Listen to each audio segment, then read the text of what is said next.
शुभेंदु अधिकारी ने कल प्रेस कॉन्फ्रेंस करके बताया, प्रेस कॉन्फ्रेंस नहीं मतलब अपनी मीटिंग में उसका वीडियो उन्होंने बकायदा एक नाम बताया, उस नाम उसके पिता का नाम बताया, वो कहाँ रहता है ये बताया, और वो व्यक्ति जो है वो पुरुष है और वो लक्ष्मी भंडार योजना का लाभ ले रहा था। और उसके बाद उन्होंने डेटा जारी किया लक्ष्मी भंडार योजना, जिसके तहत ममता बनर्जी जो है 1,500-2,000 रुपये जो है पात्र महिलाओं को जो है हर महीने ट्रांसफर किया करती थी। उन्होंने कहा 30 लाख अपात्र महिलाएं या वो लोग जो महिलाएं ही नहीं है, मतलब पुरुष है, जो वो इसका लाभ ले रहे थे। इसका बिल 450 करोड़ रुपया महीना, 5,400 करोड़ रुपया सालाना, ये फ्रॉड लोगों के जेब में वो जा रहा था। और ये तो बहुत एक छोटे से हिस्से में हाथ डाला गया है और तब आपको ये तस्वीर नज़र आ रही है। अन्यथा इसके अलावा बंगाल सरकार की योजनाओं में जिस प्रकार की धांधली चल रही थी, आगे आने वाले दिनों में आप देखेंगे कि ऐसे ऐसे स्कैम सामने आएंगे। और वो स्कैम दोनों लेवल पर होता था। जैसे अगर आप वोट मैनेज कर रहे हैं, जिन लोगों के सहारे मैनेज कर रहे हैं, उन लोगों को फिर लाभान्वित भी करना होता है, तो उसके लिए तमाम ऐसे ही तरीके होते हैं। वोट मैनेज करने का सौरभ तरीका कैसा होता था? आपको इस चुनाव में बीजेपी ने पता है क्या किया था? बीजेपी ने हर विधानसभा में ऐसे गुंडों की एक लिस्ट बनवाई थी कि ऐसे कितने गुंडे हैं जो कि वोट को प्रभावित कर रहे हैं। और जैसे किसी भी विधानसभा में पता चला कि 25, 30, 40, 50 इस तरह से, और बड़े गुंडों की बात कर लें तो 10 से 15 आते थे। फिर उनकी प्रशासन में शिकायत की जाती थी कि ये ऐसे ऐसे हैं और इस तरह से हमें ये प्रभावित करते हैं, वोटर्स को डराते हैं। शुरू में बंगाल की पुलिस का रवैया सहयोगात्मक नहीं था, मार्च तक की अगर बात करें तो।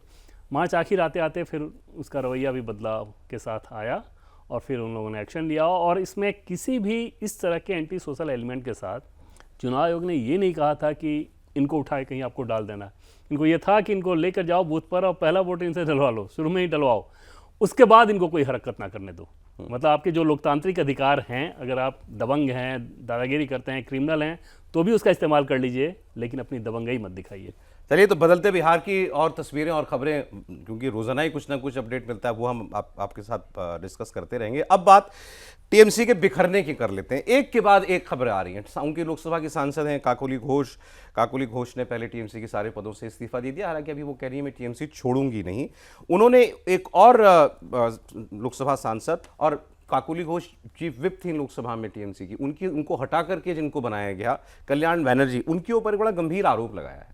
और आरोप ये लगाया है कि ये मुझसे दुर्व्यवहार करते हैं, खराब तरीके से बात करते हैं, मिसोजिनिस्ट टेंडेंसी है इनकी, मतलब महिलाओं के खिलाफ दुर्भावना रखते ही हैं, ऐसा इनका बर्ताव है। हालांकि उन्होंने भी उसका जवाब दिया है कि अगर मैंने कभी ऐसा किया था तो ये स्पीकर को उस वक्त शिकायत करती हैं, आज स्पीकर से जो है ये शिकायत क्यों कर रही हैं। लेकिन ये भी बिखरती टीएमसी की एक उसी का एक कड़ी है। बिल्कुल सौरभ, अब जो हो रहा है उससे ये समझ में आ रहा है कि टीएमसी एक संतरे की तरह थी, संतरे की तरह ही वो एक पॉलिटिकल पार्टी, जिसमें ऊपर से तो अगर आपको दिखेगा, कवर के ऊपर से आप देखें तो लगेगा कि यूनाइटेड है, अंदर खंड खंड उसके बटे हुए हैं, हर फांक अलग अलग दिशा में जा रहा है।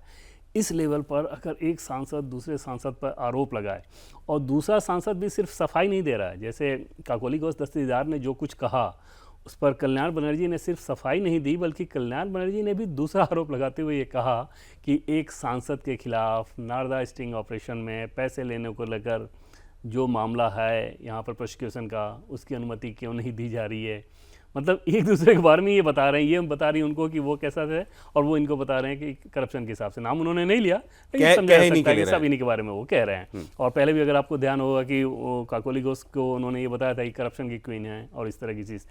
तो टीएमसी का भी स्थिति सौरभ ये है कि जैसा पहले ही मैंने आपको बताया था कि 8 से 10 सांसदों ने तो ऑलरेडी बीजेपी नेताओं से मिलने के लिए रिक्वेस्ट कर दिया है, और बीजेपी के नेता अभी मिल नहीं रहे हैं, बड़े नेता।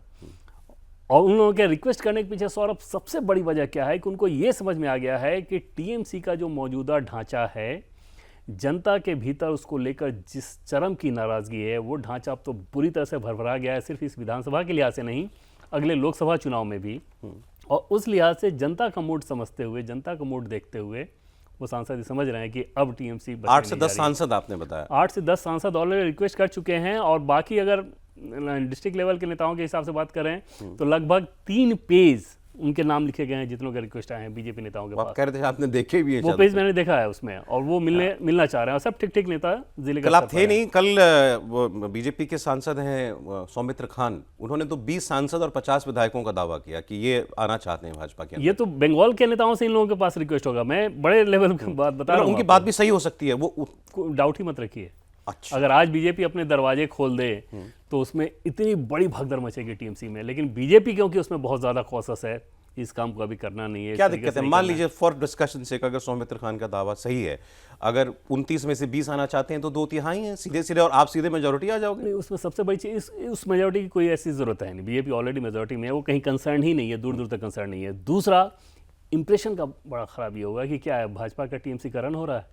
अगर यही सब लोग उस तरह के सेटअप को इतने सालों तक चलाते रहे, लोगों पर अत्याचार करते रहे, फिर उन सारे लोगों को आप आगे कर लीजिएगा तो फिर ये नेता नहीं आएंगे ना, उनके साथ फौज भी आएगी। फिर उन फौज का आप क्या करेंगे, फिर वो इस तरह का काम करना शुरू करेंगे। तो इस मामले में बीजेपी का टॉप लीडरशिप एकदम क्लियर है कि इस चीज़ें इस तरह से नहीं करनी है। जिनको टीएमसी के सेटअप से दिक्कत है वो आगे वहाँ पर अपना काम जो है, अपनी जो दिक्कत है, जो चीज़ है वो करते रहें।